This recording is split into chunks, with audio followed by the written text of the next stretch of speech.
Vladimir Terziski, and I'm a physicist by training.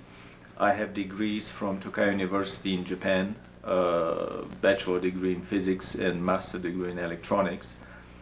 And actually my interest in UFOs started way back in the late 70s when I spent 6 years studying in Tokyo. I watched about close to a dozen brilliant documentary films on UFOs on primetime television, and this started my lifelong interest in UFOs. As a physicist, I've been interested in how anti-gravity works. This I could figure out was the biggest puzzle any physicist can face. And for the last, I would say, 20 years, I've been trying to answer that question. So the crowning achievement of my humble research in the field of anti-gravity was my presentation that was entitled Theory and Practice of Gyroscopic Anti-Gravity Propulsion Drives, overview of 130 years of experiments by privately funded secret R&D programs from rare public domain literature, and also demonstration of several classic, I should call them high school level experiments of anti-gravity. This was a presentation that I did in May of last year at the most dissident of the Russian official scientific symposiums organized in Leningrad by the Russian Academy of Sciences in conjunction with the French Polytechnic and about close to 50 research institutes, top level and until recently extremely secretive research institutes of Russian defense science.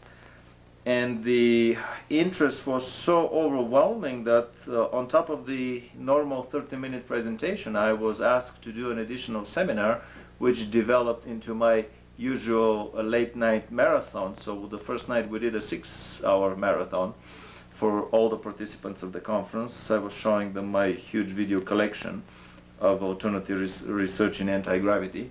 And then we ended up with 3 more days of 6-hour seminars.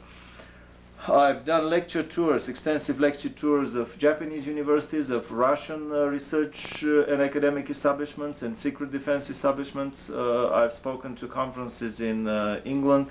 I'm scheduled to go probably this summer on a big conference in Berlin, and Australia, and New Zealand would be probably later this year. Anyway, as a scientist, I've been interested in the field of, in the theory and practice of anti-gravity, and here I have summarized about probably 30 different models of anti-gravity propulsion drives, extremely simple systems powered by internal combustion engines, powered by rocket engines, by electric motor type drives, and on and on and on. And this would be my first book that I'm about finishing right now, my discovery, quote, quote, of anti-gravity. Basically, my rediscovery, the rediscovery for myself, because I've realized that dozens and dozens of other scientists on this planet have discovered anti-gravity on their own. This is how my interest started 20 years ago. And in the last 15 years, I've been investigating anti-gravity theory and practice very extensively. In the last 5 years, I've been investigating research and development of anti-gravity flying machines and private space programs that have been running on this planet for almost 100 years. Actually, very soon, it will be the 100th anniversary of the first landing on the moon, organized by certain advanced privately funded projects on this planet.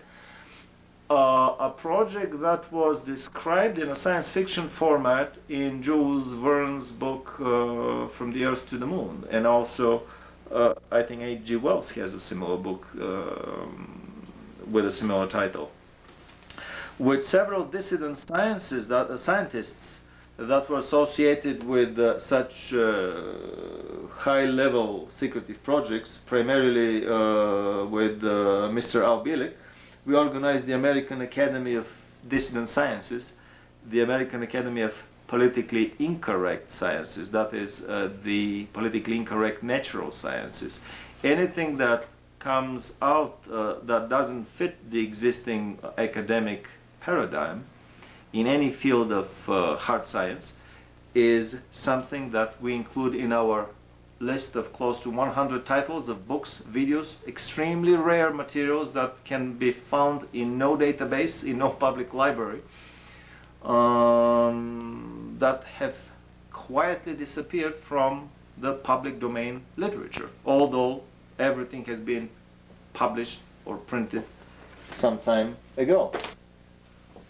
So in the last 5 years I've been investigating quite extensively private research and development in anti-gravity in Germany from the 1920s on, that culminated with a massive and secret, the top echelons of which were privately funded R&D program of anti-gravity and space exploration with anti-gravity. And the first book on the topic that I published was called Close Encounters of the Full Fighter Kind. Close Encounters with the German-made UFOs. In the second version of the title, we changed the title to Close Encounters of the Kugelblitz Kind. And this is only the very tiny little backbone of a book that by now is about 2 volumes thick. And these are volumes that are primarily full of information, drawings, sketches, photographs, newspaper articles, sightings, on and on and on, of advanced, conventional, not very well known space programs with rocketry, space programs with anti-gravity, and on and on and on. It would be quite a massive book, as you see, 2 volumes of it. I would go quickly through the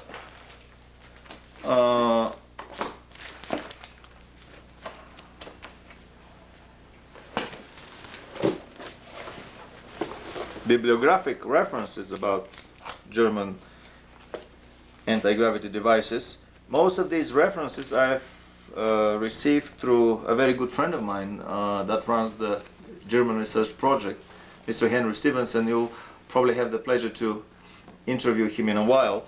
He has collected probably the biggest collection in the world of newspaper and bibliographic information about anti-gravity craft made in Germany, with internal combustion piston engines, with Wankel engines, with turbojet engines, ramjets, rocket engines, electric motor type drives, and on and on and on.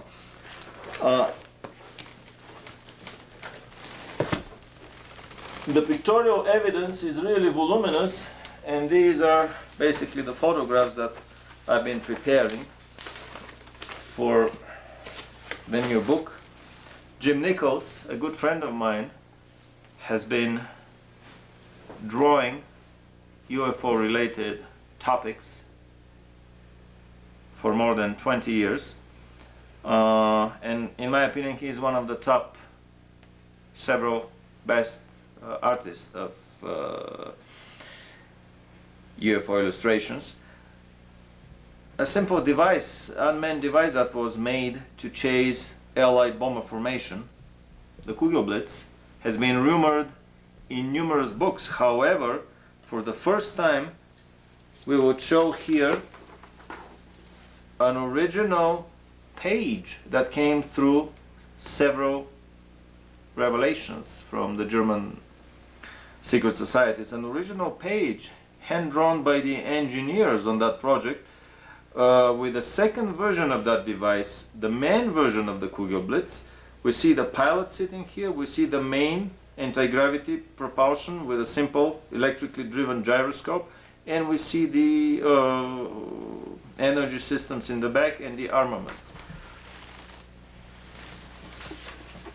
Turbojet engine driven craft that were hybrids between helicopters and flying saucers were made by several groups in Germany, Most notable of that was the Shriver craft that was made with turbojet engines initially, later on with rocket engines.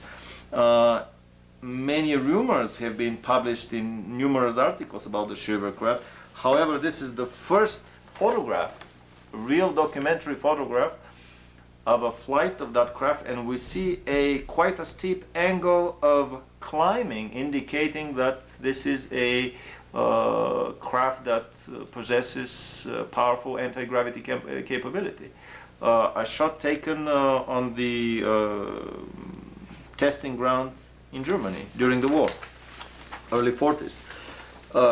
In the universe, one idea never appears once in the mind of an engineer or a scientist on a planet. It appears over and over and over for how many times? This was a recent publication in a Long Beach newspaper that a new startup aviation company would be building a craft which the guys, even they themselves, had no idea had been already built 50 years ago in Germany.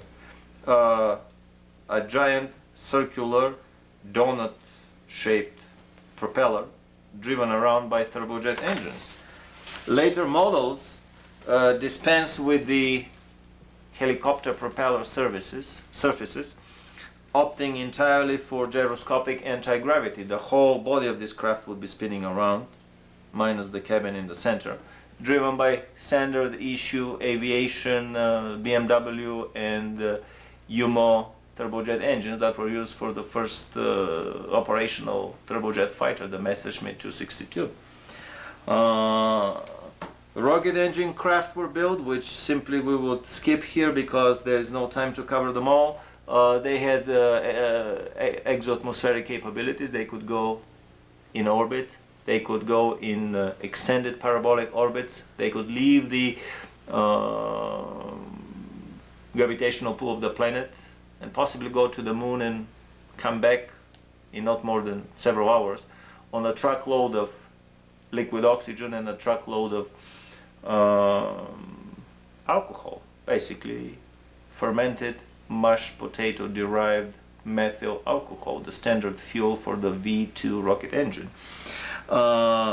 In parallel to the internal combustion engines utilizing chemical fuels and combustion of these fuels, there were extremely successful craft with electromagnetic propulsion, which were nothing more than a flattened discus-shaped electric motor that was flying and spinning at the same time. The rotor would spin one way, the starter would spin the other way, the cabin would be gyroscopically stabilized on top.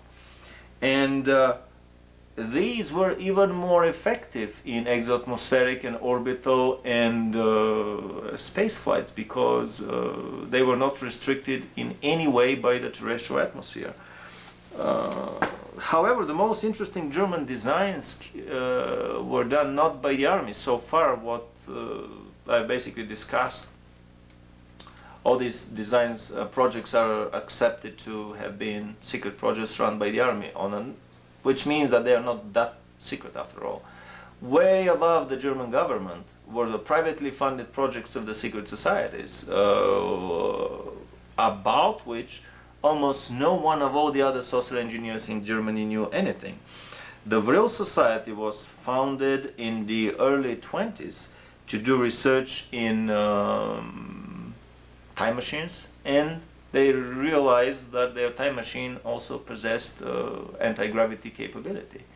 It was a simple gyroscopic device with a rotor spinning around inside this discus-shaped part of the craft, with the pilot sitting in a very uncomfortable position on top.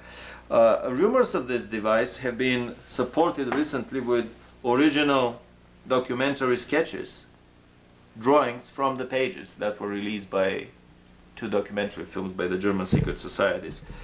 Sketches of later models of this device. Engineering descriptions in the original page. There would be the descriptions of the different armament systems, of the size, and of all the other capabilities of this craft. This was a single-seater interceptor fighter, the Vril 1, that had a speed of about 2,900 kilometers, approaching 3 times the speed of sound in the atmosphere, and probably 10,000–15,000 kilometers outside of the atmosphere. It had exoatmospheric capabilities. It had a free energy propulsion. Basically, this spinning gyroscopic electric motor was generating its own power and current as it was flying. Later models of the Vril have been photographed on the testing grounds in Germany. On this closed range photo, we would see even the head of the pilot with his sunglasses and the Luftwaffe hat on top, looking at us through the transparent perspex cupola of the craft. This is a blow up of this photograph here. This is the winter of 1944, summer of 45, probably the end of the war. And a close photograph of the Vril craft with a secret symbol of the Vril Society, the single lightning bolt, probably the second prototype in a series. Shot upside down, this would be actually flying like this.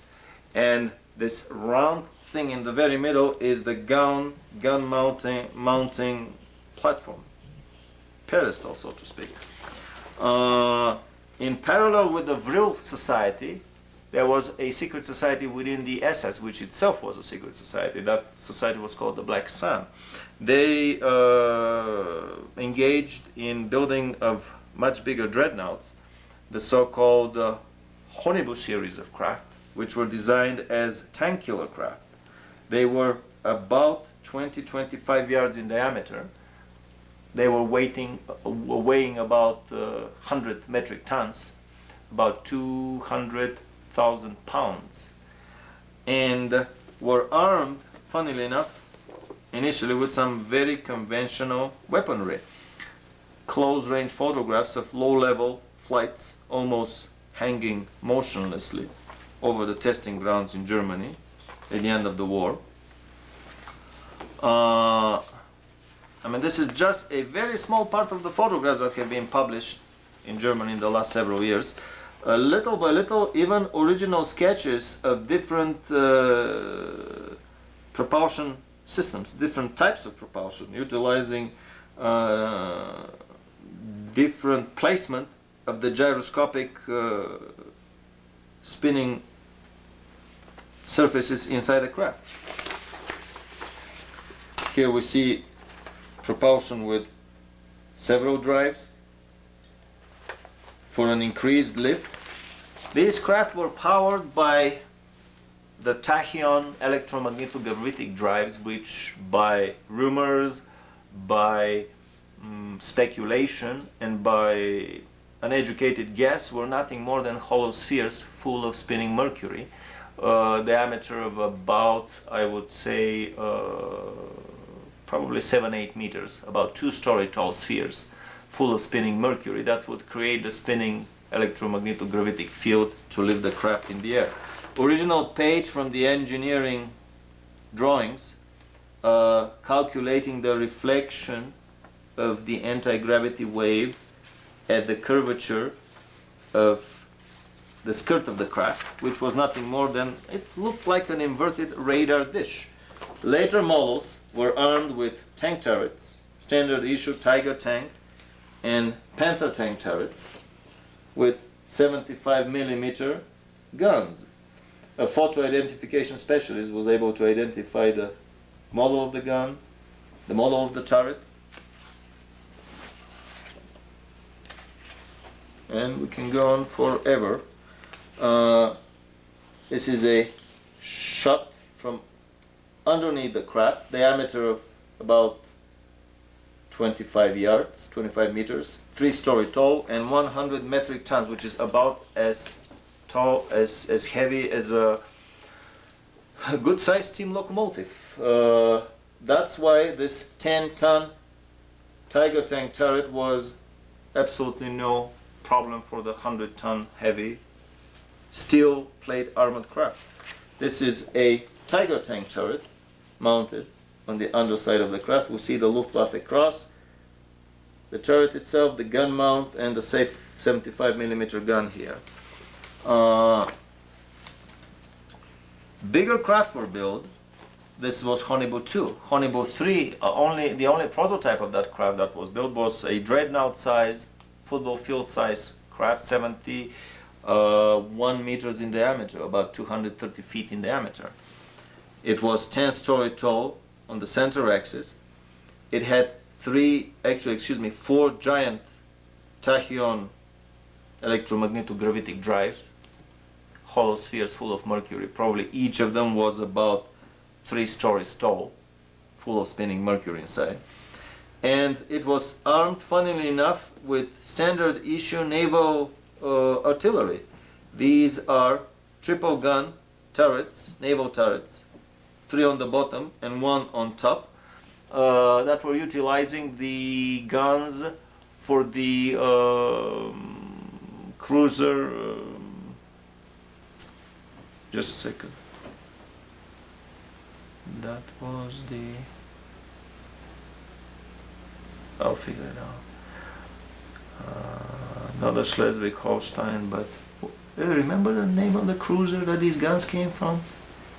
It was flown to Japan and refitted with Japanese guns of even heavier caliber. Yeah, but this was the 28 centimeter caliber guns of the, not the Scharnhorst, not the Schleswig-Holstein, shame on me. Gneisenau. The craft was outfitted with 4 triple gun turrets, each turret containing 3 guns that came from the Gneisenau cruiser, 28 centimeter diameter, giant guns, about more than a foot diameter.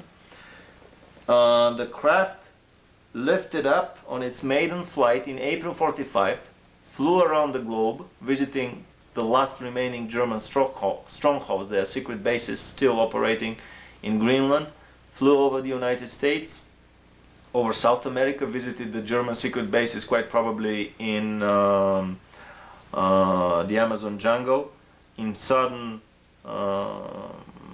in South America, in Argentina, landed at Tierra del Fuego, where there was an even bigger German stronghold, and paid visit also to the most important German stronghold, which is the Neuschwabenland colony at the present-day Queen Maud Land on the South Pole, south of South Africa. Then it arrived in Japan, and funnily enough, the underside turret guns were removed. These 9 guns were removed, and the craft was retrofitted with a twice bigger giant guns of the Yamato battleship, which were not 28 centimeters in diameter, but which were 45 centimeters in diameter. We are talking about a gun diameter which is about this big, almost 2 feet in diameter. These were the biggest ever guns that were made on the planet. The next biggest gun was the British cruiser York, I think, that had guns of 40 centimeters in diameter. And funnily enough, the 9 Gneisenau cannons have been found in Japan after the war, and nobody could figure out how the hell did these cannons end up in Japan. They probably thought they were transported somehow inside a submarine, or possibly even outside, bolted to a submarine. Then the craft departed on its maiden flight with a joint German-Japanese crew in the middle of April 1945 to Mars, and after quite a heavy flight they crash landed in the middle of January 46 after 8 months of flight. Later they were picked up by some more advanced models of German craft and brought back to the planet. Strange as the story seems, this may not even be the first landing of a terrestrially built craft on Mars, but that would be another crazy story for the next part of the film. That was not even the crowning achievement of that secret cooperation that was developing in Germany between the German secret societies and certain alien races, but I will talk about that in greater detail later on. Flying submarine type motherships, 100 meters in diameter, about 100 yards in diameter, were built also by the Black Sun Secret Society inside the Zeppelin hangar near Berlin. This is the Andromeda device, which was basically a flying submarine utilizing 4 anti-gravity propulsion systems. And these are possibly photographs of some of these devices. A lot of these devices have been photographed after the war all around the planet, all over the globe, in space, in the atmosphere, on the surface of the earth, on the ground, underwater, coming in the water, jumping out of the water. Even bigger projects like the Honibu 4, which was about 2 to 3 times as big as the Honibu 3, were built, which were meant to be interplanetary exploration ships. I can imagine the smiles on other fellow alien explorers when they see their giant naval cannons gaping at them. But the Germans originally thought of using these craft as for naval warfare, basically for fleet killers. One such craft would have been able to sink the whole American fleet in, I would say, counted minutes. After the war, we can immediately notice the thinning of the designs after very serious exercising. From the original thick skull, steel plate armored Honibu to armed with a standard issue tank turret, we see the much slimmer, the much slicker design of a craft built in Germany, actually in the German colony at the South Pole, armed this time not with tank turrets but with more advanced beam weapons in these 3 turrets here. They look funnily enough like the crude turret of the first battleship, the Merrimack. This craft has been observed in the 70s in Germany in the sky and parked near some vehicles, and some loading and unloading was going on with the representatives of the German secret societies in West Germany after the war. I would mention only one little instance here that actually anti-gravity projects were done not only in Germany. Germany did not have the monopoly of anti-gravity project, and the Germans have never had the monopoly. But after the war, I mean, these projects continued in the United States, England, Soviet Union, China, Israel. Every major country has had its own anti-gravity program. Even slowly, anti-gravity technology has been trickling down to less and less secret programs, even to the American space program. No other source than Life magazine, a very authoritative magazine of global magnitude, I would say, had several incredible photographs when the American astronauts landed on the moon. We see in this photograph that the flag is bent quite strangely, as if buffeted by a strong wind. They didn't realize to make the supporting pole at the top long enough to keep the whole flag from waving. We would show later on a movie footage of that same flag, not just waving at its tip, but being buffeted left and right all over the screen by an unexpected gust of wind. So basically everything NASA told us about the moon has been deviating from their own photographs. A small life for NASA, a giant life for all mankind. This will be one of the upcoming films that we are doing on the all the fakes and forgeries done with the American space program. The landing on the moon happened utilizing a giant 2.5 yards diameter descent engine. That is nothing more than a giant 2.5 yards diameter blowing acetylene torch that has much higher temperature, much higher gas velocity, and much higher pressure than any acetylene torch. if a torch can cut a hole in a steel plate, what would a torch the size of a 2.5 yards in diameter flame would do? There would be not a hole on the ground, there would be a crater. There would be a giant crater bigger than the feet of that craft. So big that the craft would probably tumble in its own grave once the engines are turned off. However, there was very little dust during the landing on the moon, and most revealing of it all, we see that there is absolutely no crater. Absolutely no crater. The dust is there in a pristine condition, as if nobody had touched it.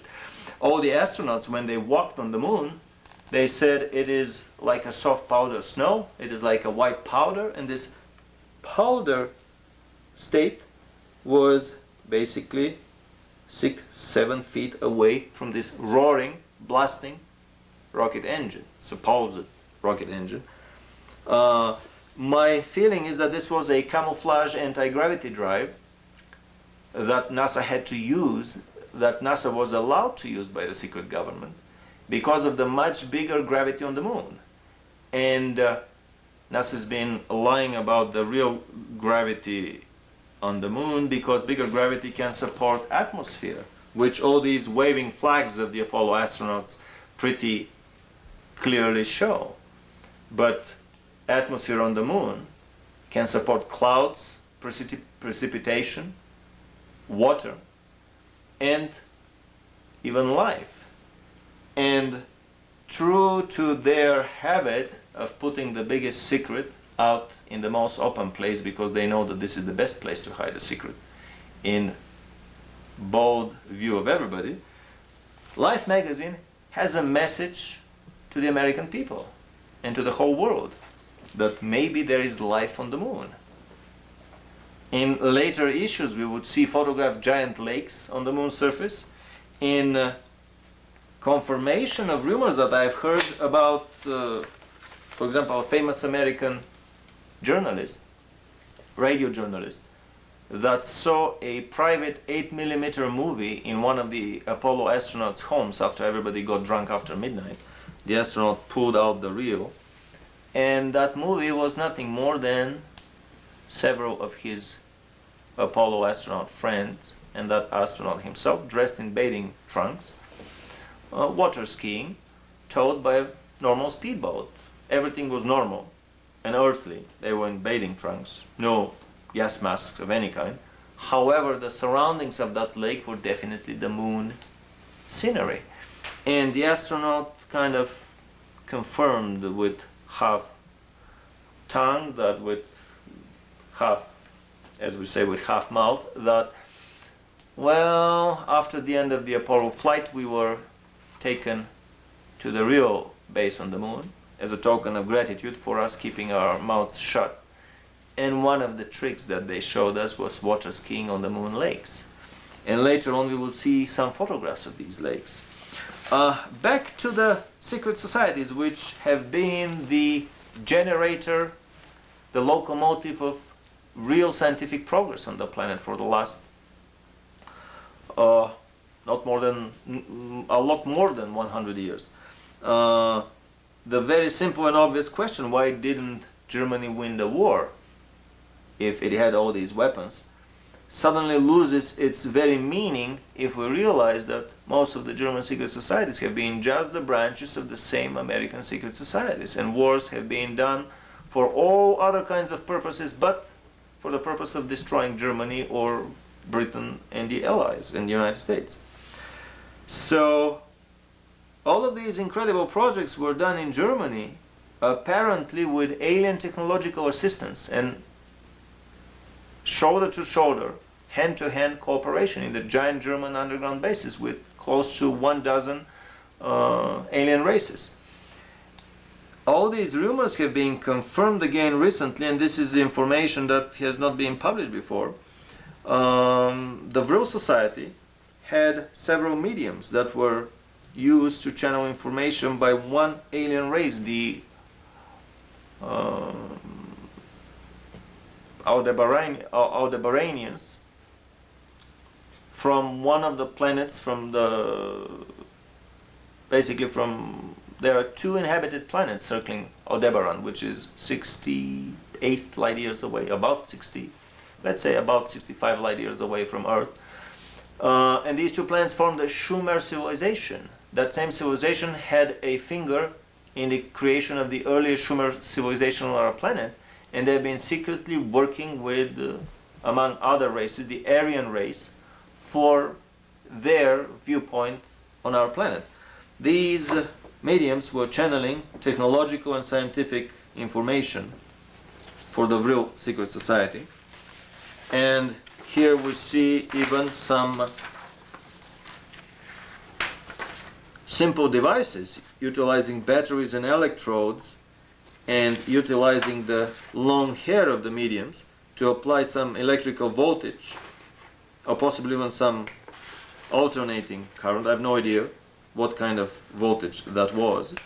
That would enhance the channeling of that information.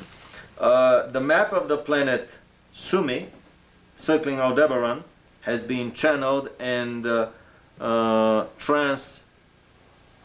drawn in a trance by one of these mediums.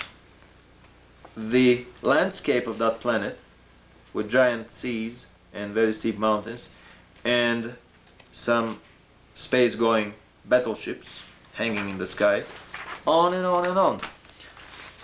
In parallel to the mediums channeling information, there were some big-time scientists involved in the program, and possibly the single most important genius in the German anti-gravity space program was the physicist H.O. Schumann, known to normal academic physics with his Schumann resonance of the Earth's magnetic field, the undulating frequency of the Earth's magnetic field, which is like, was it like 7 hertz or something like that? It's a pretty low frequency.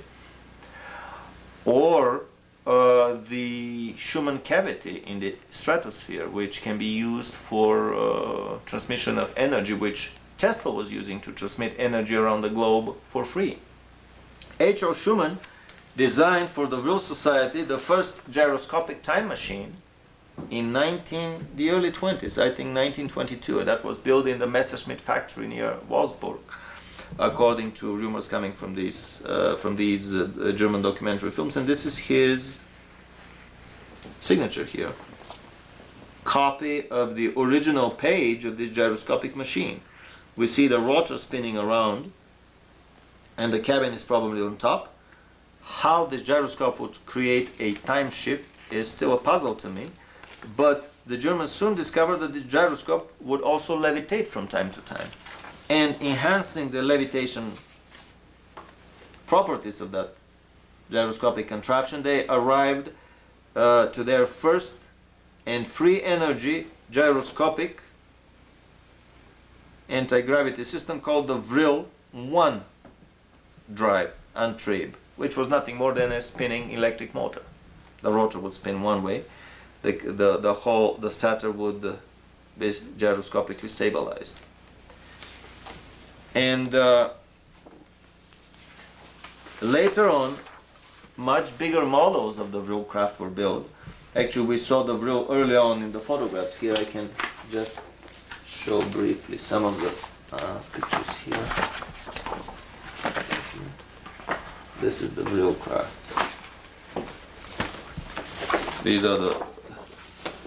This is the Vril craft, which all started with a very funny looking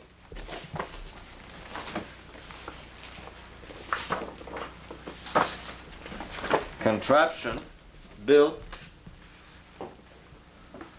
This was a later, more advanced model that was built in the late 30s and was used for reconnaissance all throughout the war. There are reports of sightings of this craft landed by American soldiers in North Africa. I mean, many reports. In the book, all of these accounts will be described one by one.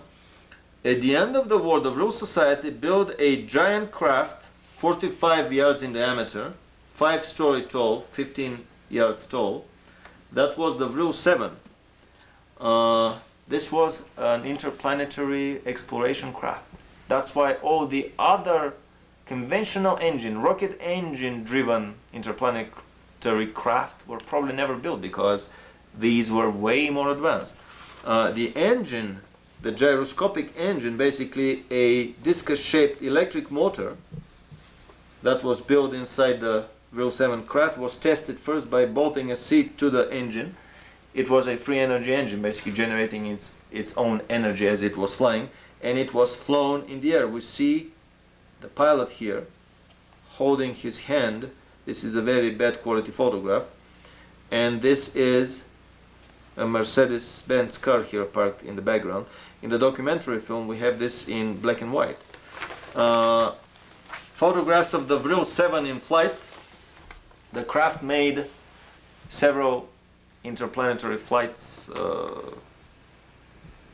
I think, and it was the grand prototype, the last prototype of the next and much bigger craft. And this is, I think, a original negative on the old German format, 4.5 by 6 centimeters, shot at the testing ground of this Vril 7 in flight. Even some color photographs were released by the German Secret Society, a low-level flight of that craft, and a lot of black and white photographs. At the end of the war, and this was probably the most secret project of the Third Reich, all the resources were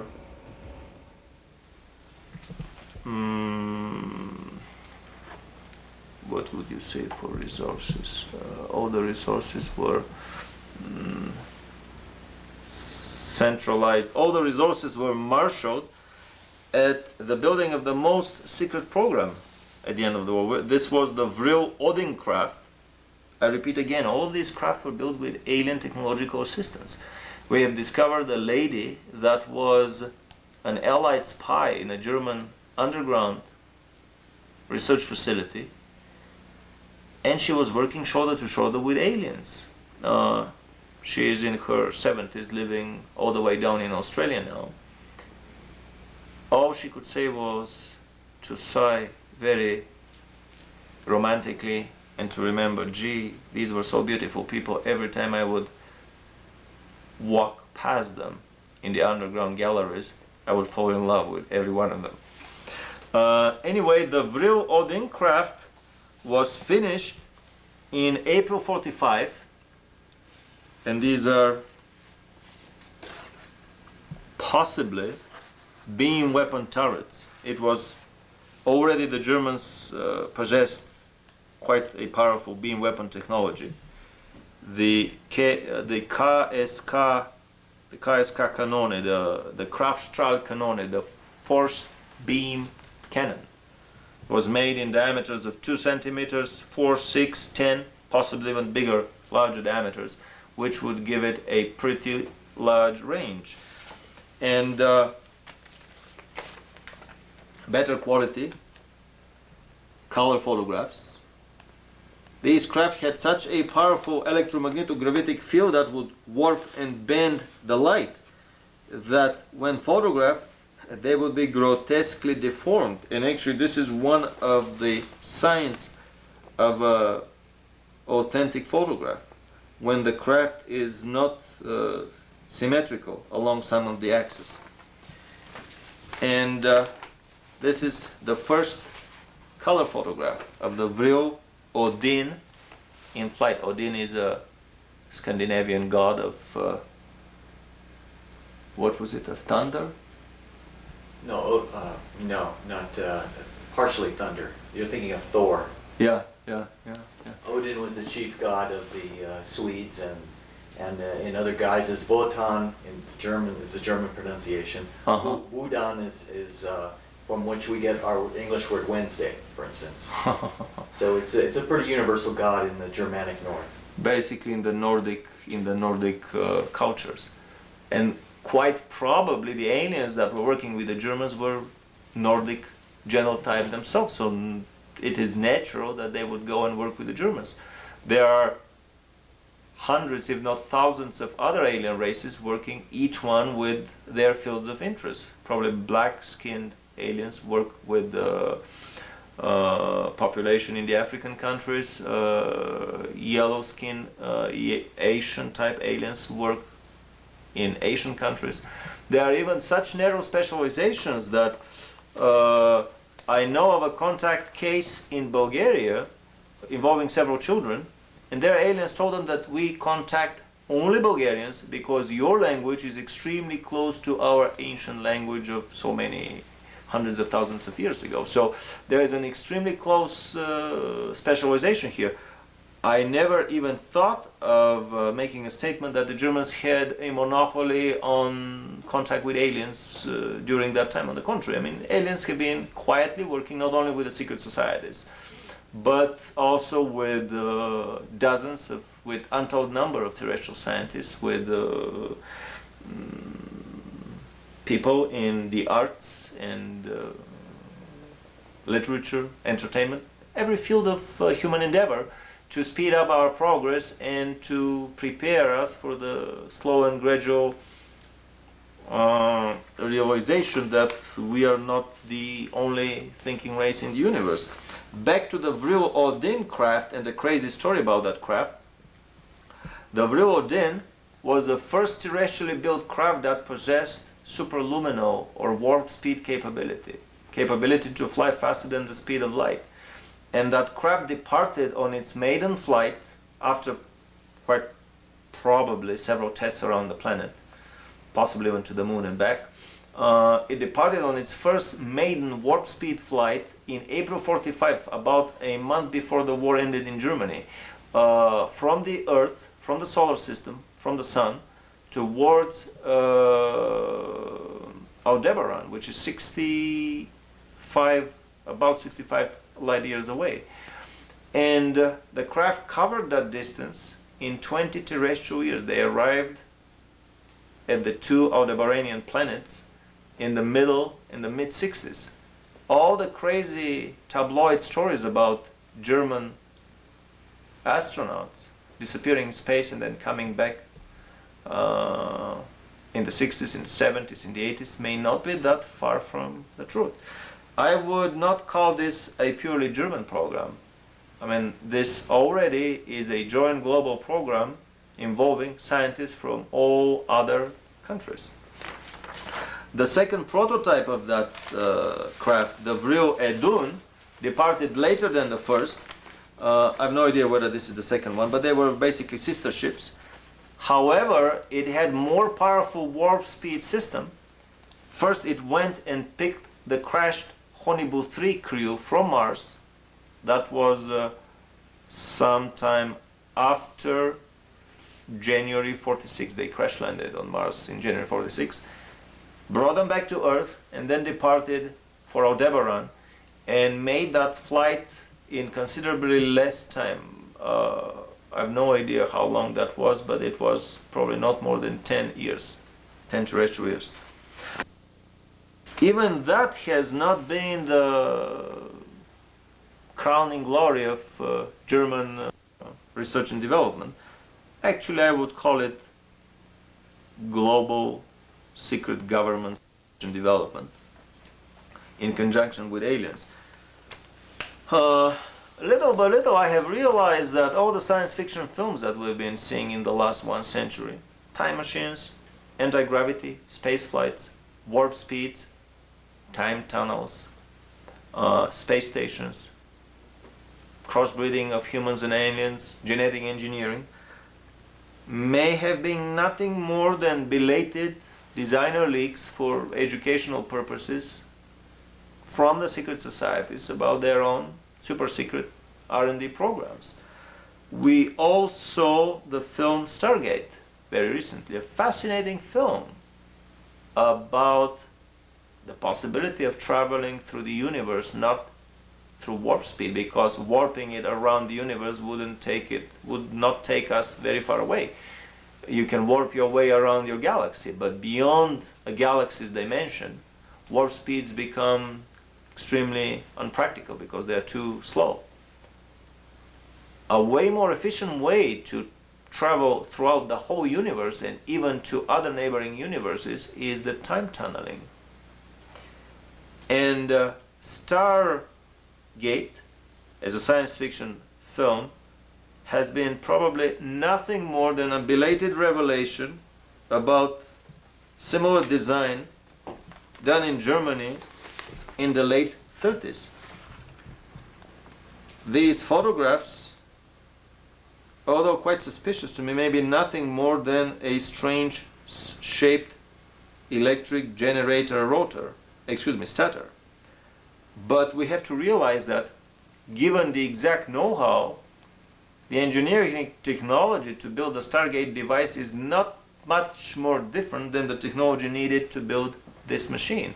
I will be further investigating these photographs because they came from the father of Helga Morrow, and he's been involved in the secret Philadelphia teleportation project. He disappeared later in life. He went black, so to speak, basically. His death was faked, and then he disappeared into the black projects, never to return to our society again. And it is no coincidence that he had these photographs in his file. I wouldn't be amazed that these are some of the earlier German models of time tunneling machines. A very beautiful science fiction story, but by A.V. van Vogt, called the Ken Rube machine, is probably nothing more than a day-by-day account by the German Gestapo and officers in charge of that project of the research done by the scientists, which was published as a science fiction story.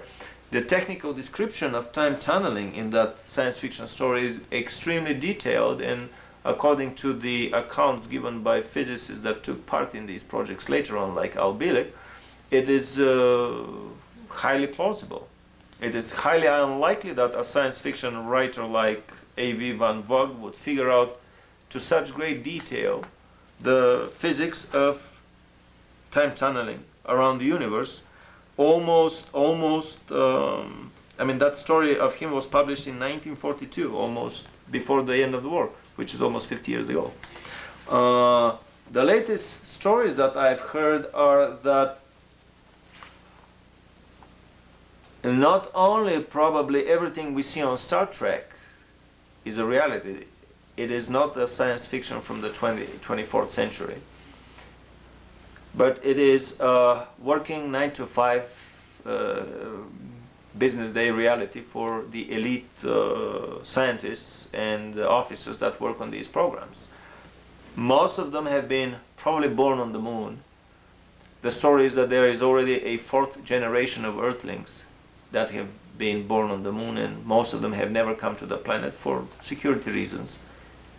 Even there are rumors that they've been engineered in such a way, genetic engineered, that they would not have immunity against some simple common diseases here, like the common flu, possibly to prevent them from developing nostalgia for their own planet, for their old mother planet. But regardless of the logistics of this project, and Area 51 is one such support base of these giant programs. Another is the Diego Garcia base in the Indian Ocean, the Pine Gap facility in the middle of nowhere, in the middle of the Australian desert, the German South Polar colony at Neuschwabenland, south of South Africa in the present-day Queen Maud Land, the German secret colony in Argentina and in the Amazon jungle. There have been Russian secret projects above the Arctic Circle, where aliens work shoulder to shoulder with with Russian scientists on super secret projects. And we can go on for quite long about these unbelievable developments. At the end, very recently actually, a friend of mine discovered a new contactee in Florida that is contacting visitors from the Pleiades, this time from another of the Pleiadian planets, from Alcyone, from another of the Pleiadian stars, from Alcyone. And they have given photo opportunities that have produced a stack of photographs about this thick to that Florida contactee of theirs. Photographs of craft hanging on over the nearby apartment building. Different models of craft hanging together, and on one of the photographs there were 4 craft hanging together. 3 of them were identical. The 4th was similar to this one, although a little bit flattened, as if a steamroller went over it. And that contactee was told that that 4th craft belonged to Germans that were working from out of a secret base in the Amazon jungle. Any South American ufologist knows that the Amazon jungle and the Andes are so full of UFO sightings. Any South American pilot knows that there are so many areas there where you better not fly over because you would never come back. But the crazy story given by that contactee was that the Germans have established a colony on Alcyon, which is 500 light years away. And probably many other planets around many other stars. So my feeling is that everything we see on Star Trek and its spin-offs like Deep Space Nine and Babylon 5 is not only true but possibly a belated revelation, a belated designer leak again for educational purposes done by the secret societies. There are persistent rumors that all the solar system planets are populated, and possibly we have colonies on all of them. Guest colonies, so to speak. Of course, there are giant colonies on the moon. And we have slowly begun the colonization of our galaxy with outposts and research colonies. Everything that we see on Star Trek is a reality. So, to recap this whole development, in my research I have discovered that the first secret society projects in anti-gravity began in the 1840s, 1850s. These were crude dirigibles with anti-gravity, dirigibles with nuclear energy, dirigibles with free energy, or combinations of all of the above. There are persistent rumors that the British and American secret societies landed on the moon in the 1890s using that giant gun, the Columbiad. Columbiad was probably Christian to the Colombian section of the Illuminati, which was the Anglo-American section of the Illuminati. That's why the Space Shuttle Columbia was Christian in the same way. The first base on the moon was established after World War I. That was Lunar 1. After World War II, there was a way more giant base built there, Lunar 2.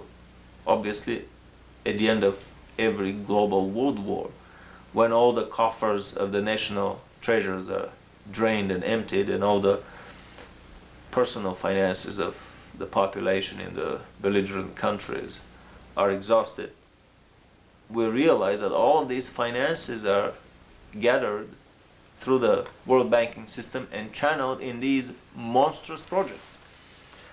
What happens in Area 51 as revealed to us by programs on American television so far, and by stories given to us primarily by Bob Lazar from the inside, an ex-engineer from the inside, physicist, and by many sightseers that have photographed all kinds of flashing lights and devices flying up and down in patterns that no other normal airplane could fly. Obviously these are anti-gravity devices. All of these stories, compared to what we have talked so far, are nothing more than a gross understatement.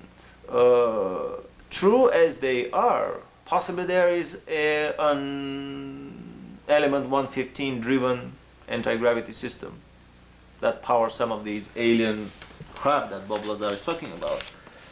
But talking about the possibility of obtaining anti-gravity through the element 115, they cover up the fact that all of these German crap that we talk about, starting with a primitive Vril craft, were nothing more than free energy devices. The Vril levitator was nothing more than an electric motor with a gyroscoping rotor. And so was the first time machine built by H.O. Schumann in the Messerschmitt factory. And so have been dozens and dozens of other anti-gravity propulsion devices. That's why this is one of the, this is the second biggest reason for the absolute blackout on research on anti-gravity, because most of the anti-gravity devices suddenly developed over unity and start generating their own power as they go. And so was the device of Victor Schauberger, which utilized water spinning in a closed loop.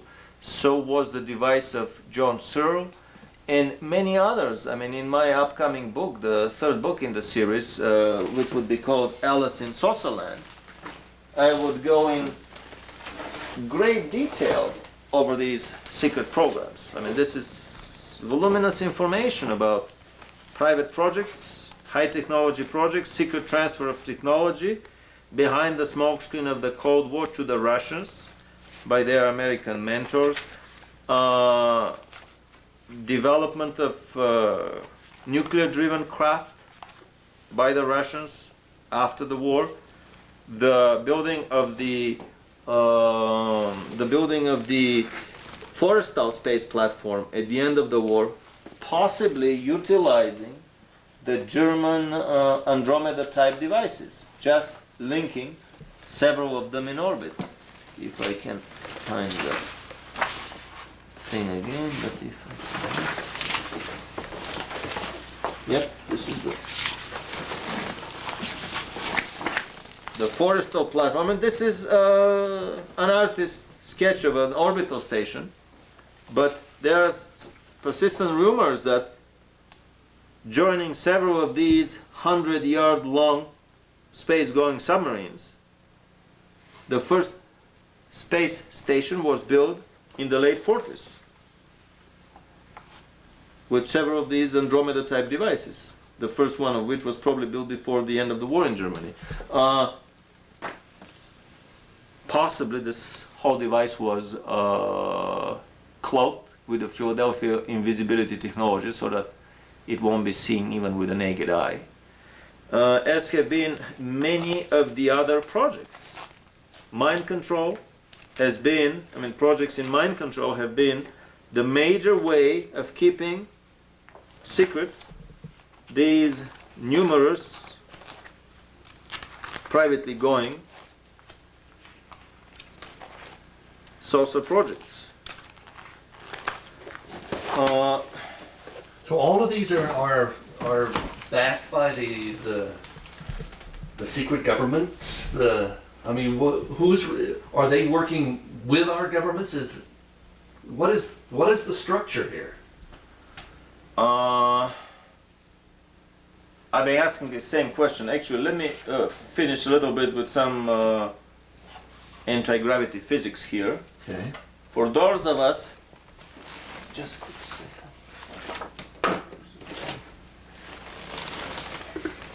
Rudolf Schriever did nothing more than put some turbojet engines to a children's flying top. Here we have the aerodynamic lift of the helicopter propeller blades and the gyroscopic anti-gravity lift of the heavy mass, of the brute mass of that device. Other additional anti-gravity lifts take place through the double processing to the rotors of the turbojet engines and through other processes. I've covered that at great length in my paper on theory and practice of gyroscopic anti-gravity drives. But a simple model rocket engine glued to a flying top would duplicate on a $10 budget and a preschool level physics experiment what the Germans did 50 years ago. And the rocket model engine driven craft, despite the fact that it was built as a helicopter, had space going capabilities, because at the higher RPMs obtained with the rocket engines, it could go out of the atmosphere entirely on the anti-gravity lift of its spinning mass. Probably this is the most secret project on the planet right now, and it clearly shows that one does not need a frisbee made out of the element 115 given to us by a benevolent alien civilization in order to obtain anti-gravity. This is a project on a budget of $10, and it is a used frisbee that I got from a friend of mine, and 3 model rocket engines taped with a tape. It takes about a minute to do. You can put 2, 3, 4, 5, 10 of them. The bigger model rocket engine driven German craft had all the way up to 50 possibly V2 rocket engines blowing tangentially, spinning the craft with a cabin gyroscopically stabilized in the middle. I've never performed this experiment myself, but I had a guy in Salt Lake City who called me on a radio show and said, gee, I taped these things to my frisbee, fired them, and I lost my frisbee. I never saw it again.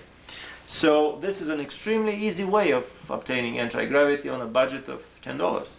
A bigger model that would have bigger model rocket engines, probably 2, 3, 4, 5 feet in diameter, or some used military engines, solid fuel engines, would be powerful enough to lift a video camera pretty high, possibly all the way to the stratosphere.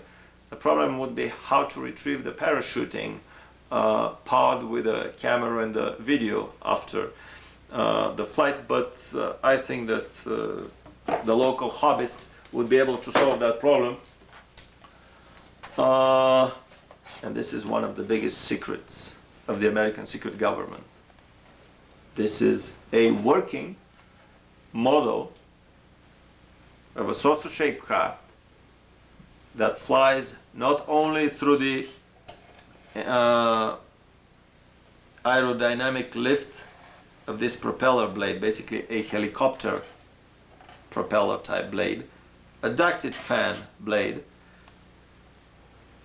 pushing air downward and lifting the craft up, but it also flies under the action of gyroscopic anti-gravity.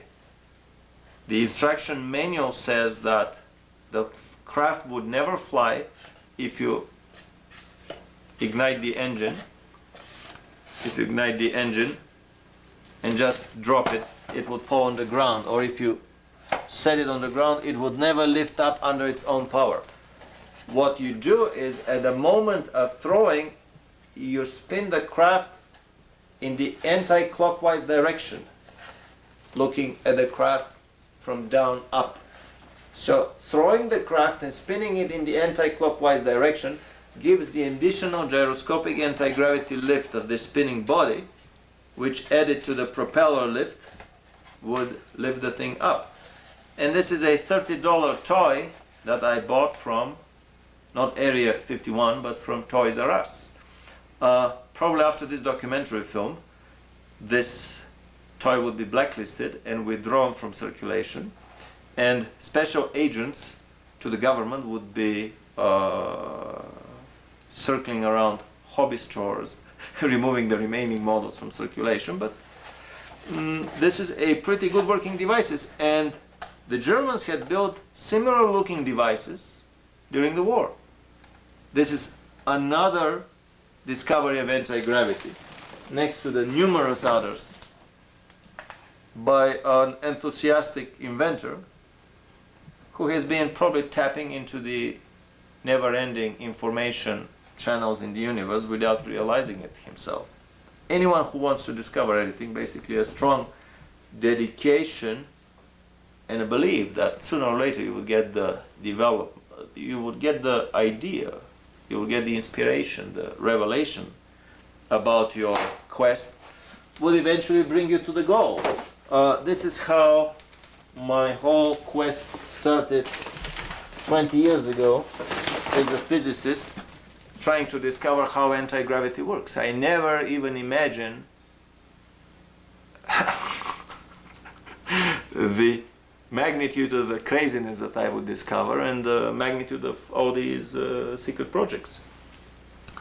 So Area 51 is a gross understatement of what's going on behind the scenes. And it's also a very nice and convenient smokescreen for the important aspects of these projects. It is a great step forward for mankind, but a very small step for the secret societies, because they have revealed finally that possibly some branch of the secret government has been working with aliens for some years now. Possibly that this branch has been experimenting in reverse engineering alien craft, either crashed or shot down by our skillful forces, armed forces, or even given to us as a present in a technological hand-me-down. But in revealing that, they have been covering up a much greater underground research and development that has been going on for 150 years.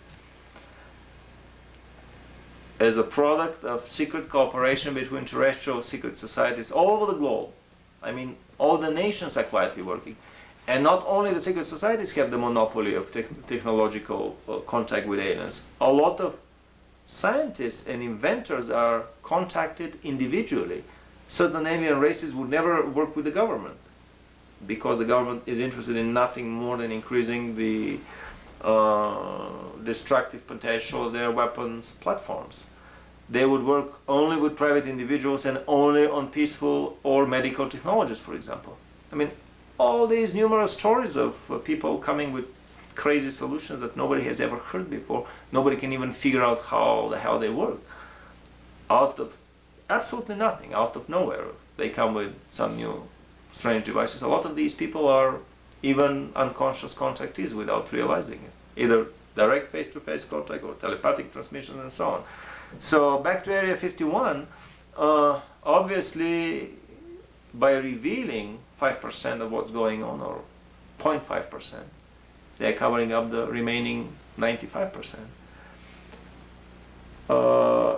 There are a lot more levels to the underground bases, to the underground base. There's a whole constellation, a whole archipelago of secret underground bases. And the most interesting direction of research is not even space transportation through anti-gravity, through warp speeds, through teleportation, interplanetary teleportation, as Al Bielek has been talking about for all these years, or even intergalactic and inter-universe time tunneling. My feeling is that the most important research that goes on in the underground bases is the research in human genetic engineering and the artificial genetic creation of the new master race. This has been the #1 priority of the global secret government.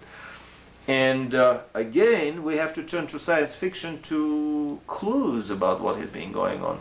The Island of Dr. Moreau by H.G. Wells, according to persistent rumors, is nothing more than the fictionalized account of the first genetic engineering and crossbreeding of humans and animals that went on in a private project on the island of Grenada.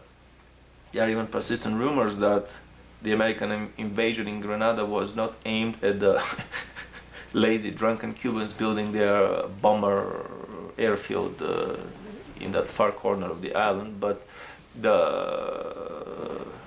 Blitzkrieg was directed at the biological department of the university there, because there, secretly, on a grant from the United Nations, a similar research has been going on nowadays.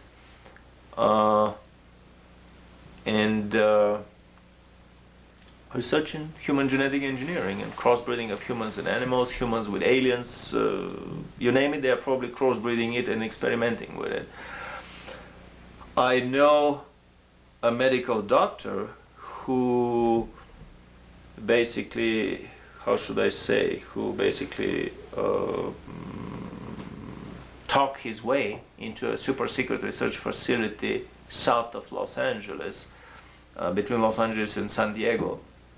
It turned out to be a genetic research facility where they were cloning humans, cloning animals, crossbreeding humans and animals, cloning aliens or alien-looking creatures and so on. And this was many years ago. That doctor is dead now, but his brother is available to confirm his story. Or rumors that there is a building at JPL, I think, one of the labs here in Los Angeles. No windows, no doors, no exits, no access opening of any kind, no chimney, no nothing on top.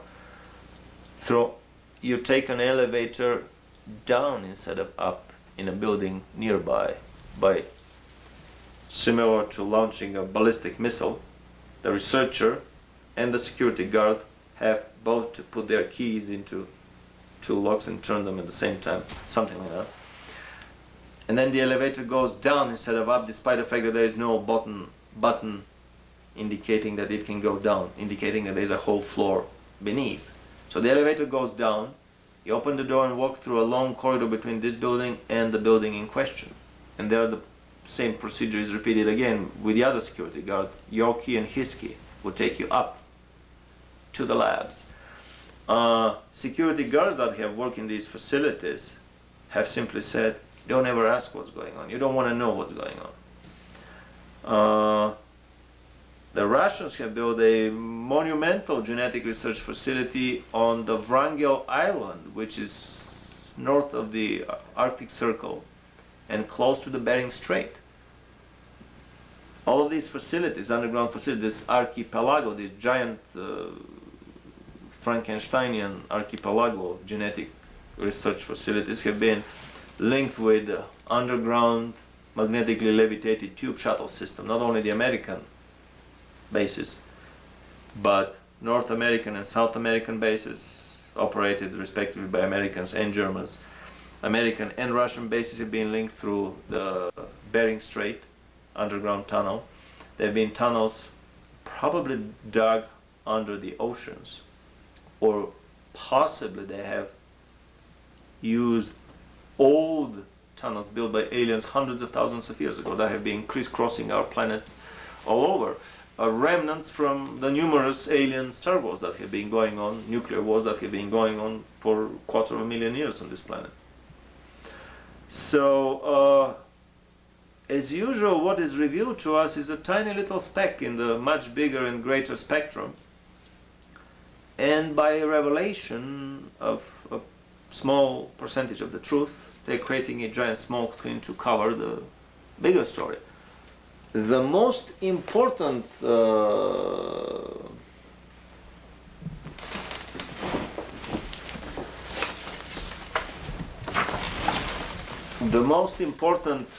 spin control from Bob Lazar's story is actually the free energy aspect of anti-gravity research. Well, we know that the secret societies very effectively suppress all free energy technologies for car transportation. Tesla had a free energy car. He drove it for 3 years in New York, utilizing the T. Henry Morey converter, a specially built vacuum valves, vacuum tubes, radio receiver type converter that would produce power on demand. Schauberger built a free energy generator supplying his house with electricity. Later on, I heard from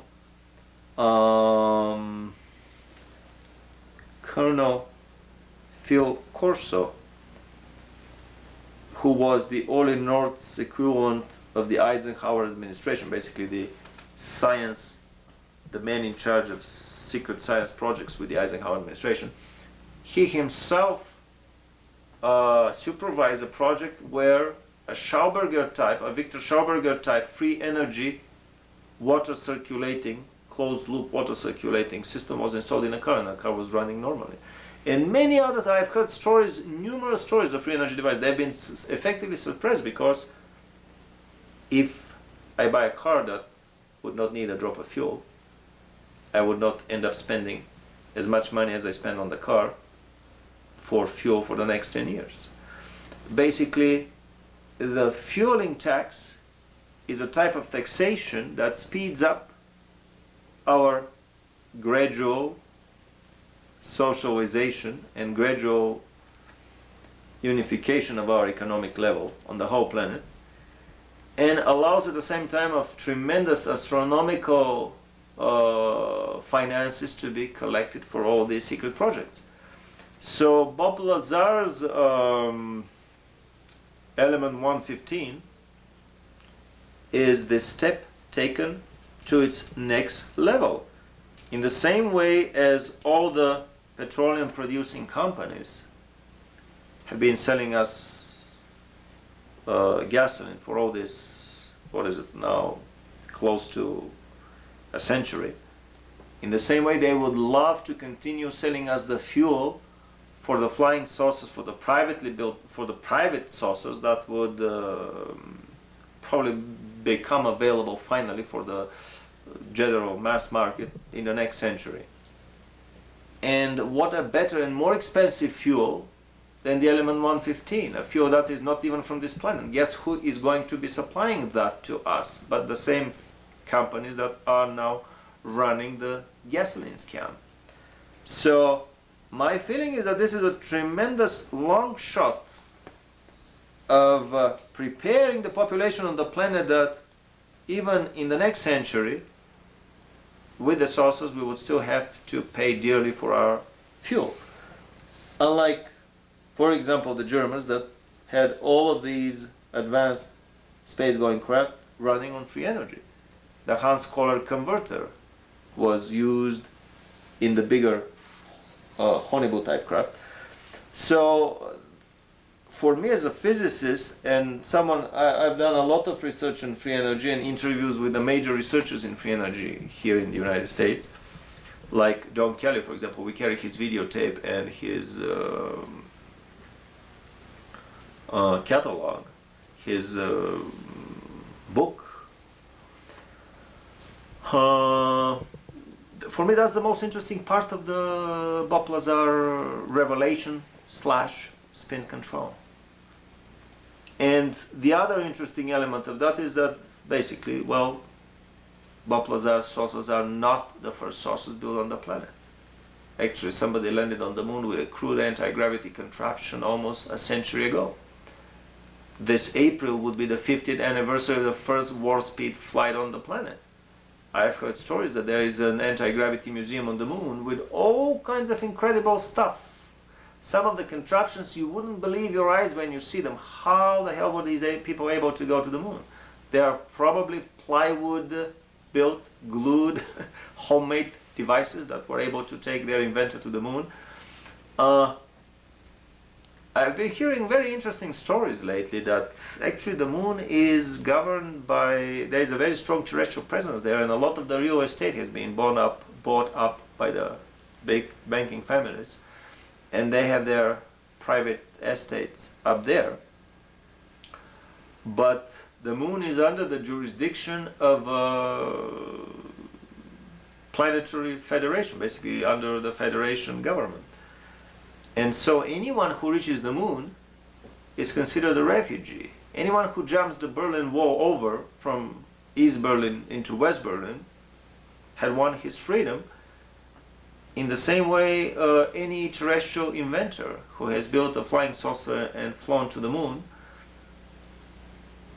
has probably released himself from all the mundane quick step dance that we have to do here in the squirrel cage on this planet. However, the Star Wars initiative, first it was sold to the planet as something to contain the Russians. Now it's a street knowledge in Eastern Europe that not only Russia and Eastern Europe, but all the communist parties and the whole communism in general, starting with Marx and Engels, was dreamed up, planned, organized, financed, and carried out by a detailed blueprint from the same secret societies and the banking families behind them. But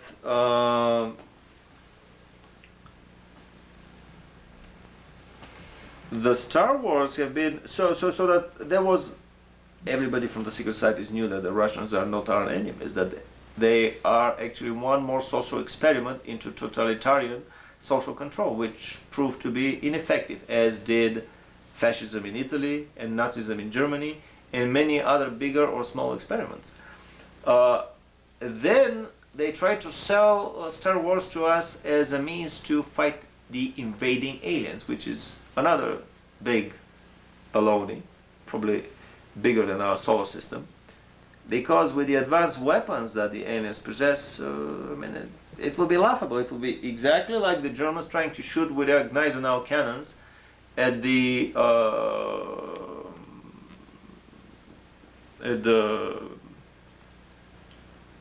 I'm sorry, what do we call it? At the warp speed. I'm sorry, the force field shielded alien craft. In the same way, our Star Wars crude beam weapons shooting at the alien craft. So this is another hoax and an attempt at selling the program.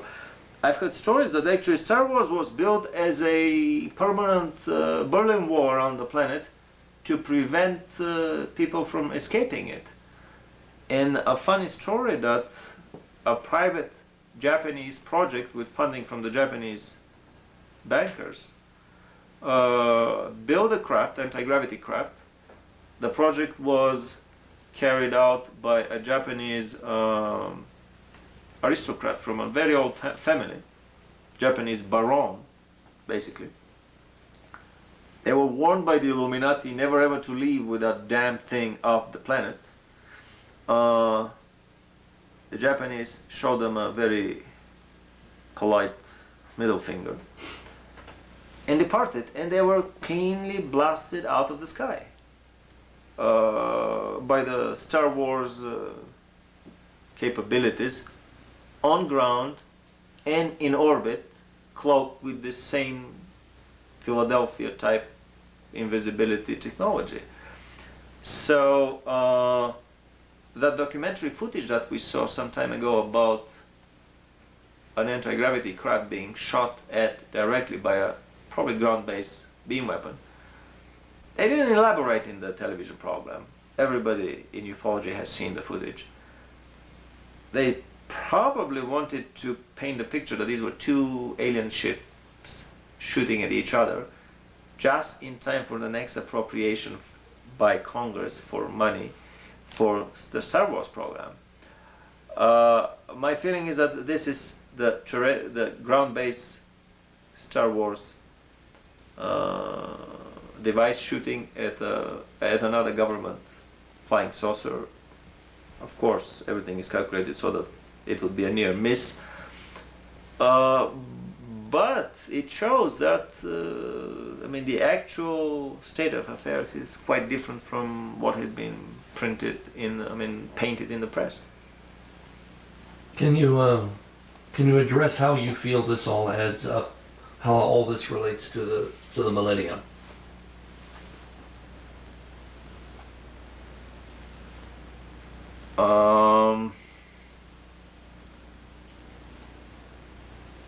One of the most interesting philosophies about the structure of the universe is that it is not only an endless number of stars in a galaxy and an endless number of galaxies in a universe and endless numbers of other parallel universes, but possibly there are also quite a large number, possibly even an endless number of parallel realities here, even on our own planet. The Philadelphia 2 science fiction film was a very good attempt to introduce the broader general public at the possibility of existence of such parallel realities, and even the possibility of engineering and Mickey Mousing with them. And we realized what could have happened if the Germans would have won the war. or one possible such timeline, as they say. So actually there may be many millenniums out there in many of these parallel timelines that are evolving right now on the planet. Difficult as it is to imagine, I've heard, for example, viewpoints that, well, all reality is basically an illusion generated by the higher levels of management hierarchies and beings in the universe for our own education and entertainment. And so that basically through our own thought processes and strong desires or fears of something, we actually create that very same reality. If someone wants to become a musician, quite probably in the next lifetime he will be born in a family of musicians, to be given him a chance to try out his new urge. If you're afraid of the Armageddon, you may end up, or of getting a flat tire on the freeway, you may end up exactly in that situation in order to be given another chance to experience and to learn from that situation. So basically, all of these circles on the planet that either want the Armageddon to happen, primarily the secret societies, because that would greatly reduce the population on the planet. And I have a suspicion that they've been rigging very carefully the new Third World War between Russia and China this time to eliminate basically the major part of the yellow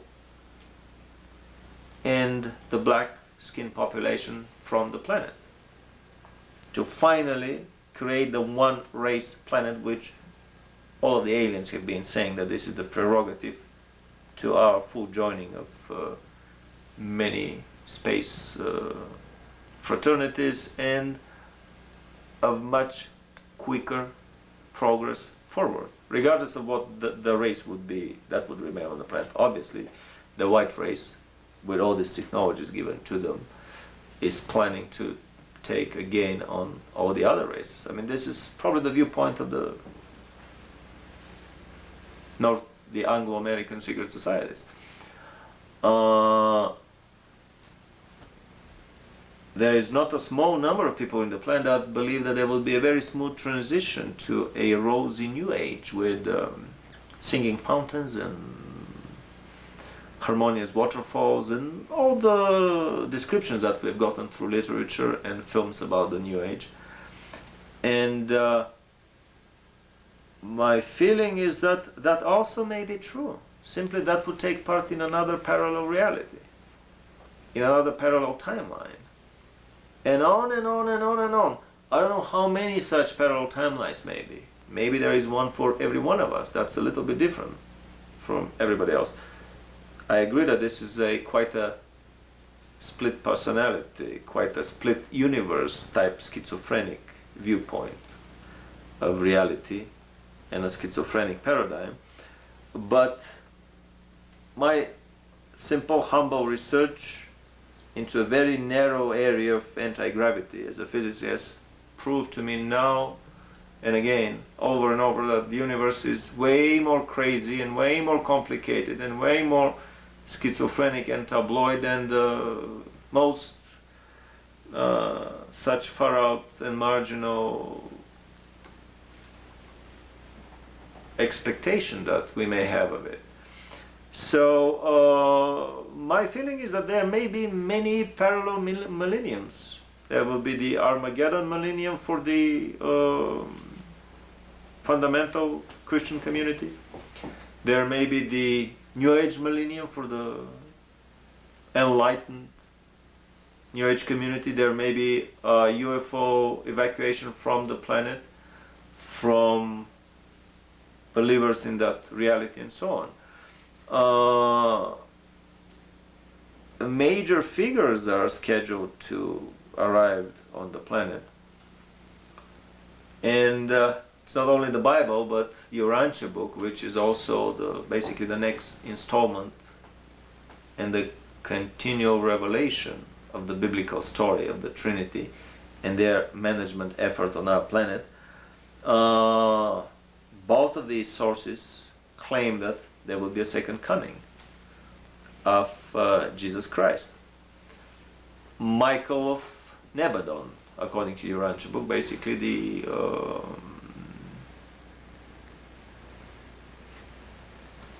the angelic being of a very high level that is in charge of a sizable chunk of our galaxy, in my understanding of the Urantia book. There are other sources that claim that other important figures from the higher echelons of universal management would be coming and incarnating on the planet. Rudolf Steiner was a major prophet in Germany and hated by the Nazis and Hitler. They set his Götteneum on fire once, tried a second time, tried to assassinate him once or twice, simply because he was working with a different set of aliens and a different set of angelic beings above them. And in his numerous publications, I mean, he probably has close to 50 volumes on enlightenment. It's obvious that he was working for the light, in the same way as it's obvious that a lot of the German societies were working for the forces of darkness. But in a little booklet that he published called Lucifer and Ahriman, he gave a good chronology, very interesting for me, chronology of the visitations of important angelic beings on our planet. According to him, Lucifer incarnated 2000 years before Christ in ancient Babylon, incidentally where exactly the Sumer Federation was organized by the Aldebaranians. A large part of the aliens visiting our planet, actually the majority of the aliens visiting our planet, basically do not believe in the Trinity and are possibly working for the forces that in the Urantia book are described as the forces that took the side of the Lucifer rebellion in our part of our galaxy. However, I have encountered about 3 or 4 instances of aliens that do believe in the Trinity. Simply different philosophical viewpoints in the universe. That's why Babylon has been so important in our culture. Babylon 5, the spin-off of the Promethean illumination, basically the spin-off of Star Trek, and the crowning glory of Promethean illumination on the planet, basically the quiet siphoning of technology through the secret societies from the higher levels of angelic beings, has its name Babylon 5 not by coincidence. That's why Babylon, Babylon, Babylon is such a catchphrase with the New World Order. 2000 years after Lucifer, according to Rudolf Steiner and according to many other sources, the Bible, the Urantia book, and numerous other sources, Jesus Christ incarnated in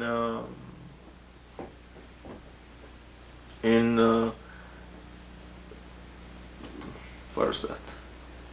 What was that? In Palestine, in Judea,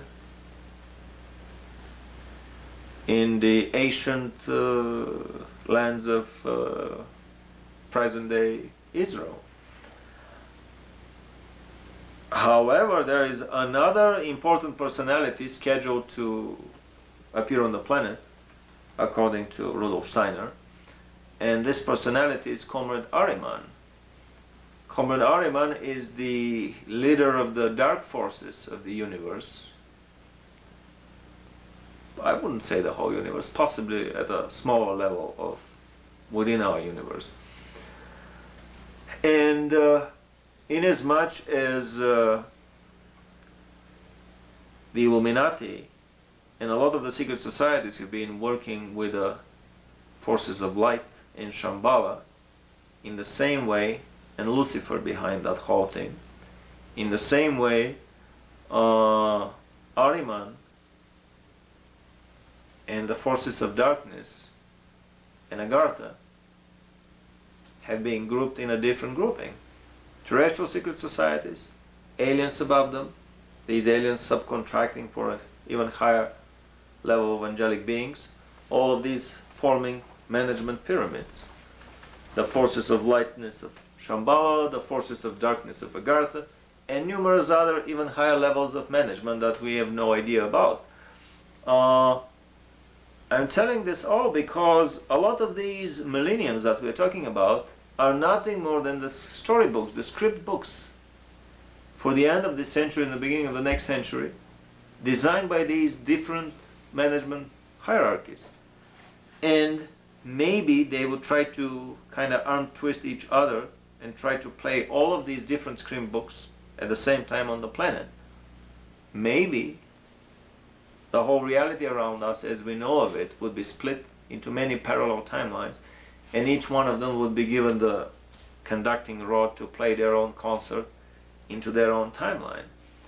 That one I don't know. This is one of the biggest puzzles for me. But one thing that I've discovered with my research, next to UFOs and aliens and anti-gravity and German craft, probably the biggest single area of interest that I have is the area of comparative, should I call it, revelatology, basically revelations coming from different management levels of the universe, coming from totally different management structures that have nothing in common with each other. Revelations that often are contradictory on a first and shallow level of analysis, but at a deeper level of analysis one realizes that actually they possibly reveal different viewpoints of a lot more complicated universe. I have always loved the drawing on the cover of the book titled Escher Gödel Bach. I forgot the name of the author. I'll try to remember it. This is a very simple geometrical representation that three seemingly incompatible paradigms. I mean, these are three different books.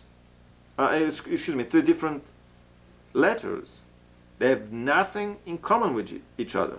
However, if we strain our fantasy, we can arrive at a complicated spatial object that would contain all of these paradigms in itself. These would be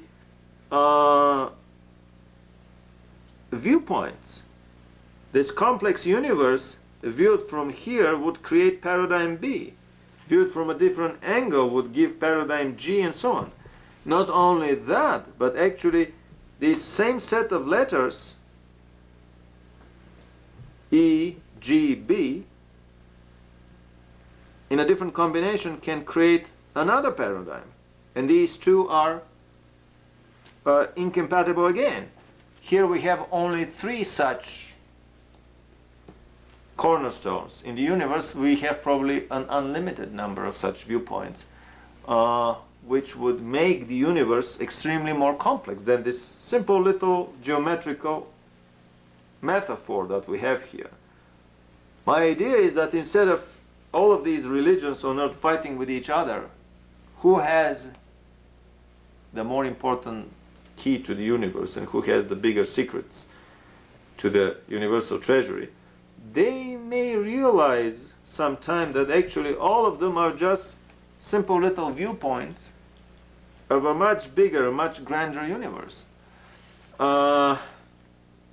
Billy Meyer, with his never-ending inquisitiveness, have been grilling his aliens about numbers, figures. He wants numbers. He wants to know the number of stars in our galaxy, the number of galaxies in our universe. Finally he has them, well guys, the Timor rays from the Dow universe, this next door neighbor parallel universe, like a giant egg next to the egg of our own universe. And he has them, well, you're another universe, we are our universe. Is there a third parallel universe? Plenty of them, don't worry. Well, how many exactly? Well, don't worry, an infinite number. Well, can we have a concrete number? And so he was given the number 10 to the power of about 750,000. It would mean 1 with 750,000 zeros. I can imagine a million, a billion, a trillion, a gazillion, but one with 750,000 zeros is obviously quite a large number of such parallel universes. Each one of them is one such complex paradigm of reality, entirely incomprehensible with for the reasoning capacities of our minds. Back to the millennium question, possibly all of the outcomes about the coming millennium are true, and each one would find his own show, because each one of us has been building in his mind his own future as a master conductor, creating the reality through which he would pass. This is quite a far out viewpoint of reality, but my feeling is that all of these things may be true. One final line that I would like to say is, knowing that the universe operates in this way, we can realize that we are the greatest engineers of our own destiny, simply through the thought forms of our minds. If we badly want to have the Armageddon scenario, or vice versa, or contrary to that, if we are deadly afraid of it, in both cases we are going to end up exactly in that scenario. If we badly want to have the New Age scenario, that's exactly where the whole planet is going to end. So by carefully monitoring our thoughts in our minds and praying day and night to whatever belief system we believe in, we can greatly alleviate the problems of the planet, most of which are artificial to start with and have been artificially created in order to help the ruling elite limit the population in the first place, and finally arrive at this one race requirement for us joining the higher levels of universal brotherhoods. But I'm not that pessimistic that we would end up in an extremely dangerous scenarios. My feeling is that if we all meditate and pray and give out the positive thought forms, nothing of this would happen, that these would remain only dark prophecies, basically warning signs, like nothing more than road signs along our way forward through the universe, telling us that if we are not careful enough, we may end up here in the Armageddon precipice, or over there collide with another end time scenario, and so on. I sincerely doubt that the United States would be split in 2, 3, 4, or 55 parts, half of them submerged underwater. At the same time, I have been collecting for many years, and now I have probably about half a dozen different earthquake engineering technologies. All of these earth changes are at the fingertips of the keyboards of the secret government. With a little click of the buttons, we can cause not only the smaller earthquakes that we had here in Los Angeles and San Francisco, but we can cause a lot bigger earthquakes. Tesla had earthquake generating technology late last century.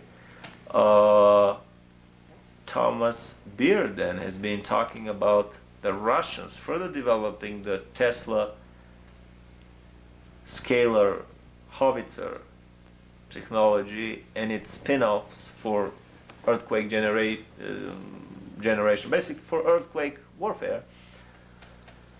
Earthquake warfare, weather calamity engineering for warfare purposes, designer disease warfare, AIDS and many other designer diseases that are as lethal as cancer and as easily contractable as the common flu, have been developed by the dark forces to frighten us on one hand, because when we are all in fear, when the whole planet is gripped in fear, fearing something, we greatly steer the planetary steering wheel exactly towards what we fear. We have to realize that the dark forces barely hold half of the terms of the planetary equation, maybe less than a tenth of them. That there are many other factors in that planetary equation that are way more powerful than the darkest and the most evil forces on the planet. That's why I'm greatly optimistic of the outcome of the millennium. It's all in our minds. We really have to concentrate on what we want from this planet, what outcome do we want, and quite probably we will get it. And by a massive planetary vote for the light, simply the overseeing, how should I call them, the overseeing juries, the overseeing committees would simply give way to one scenario at the expense of another one.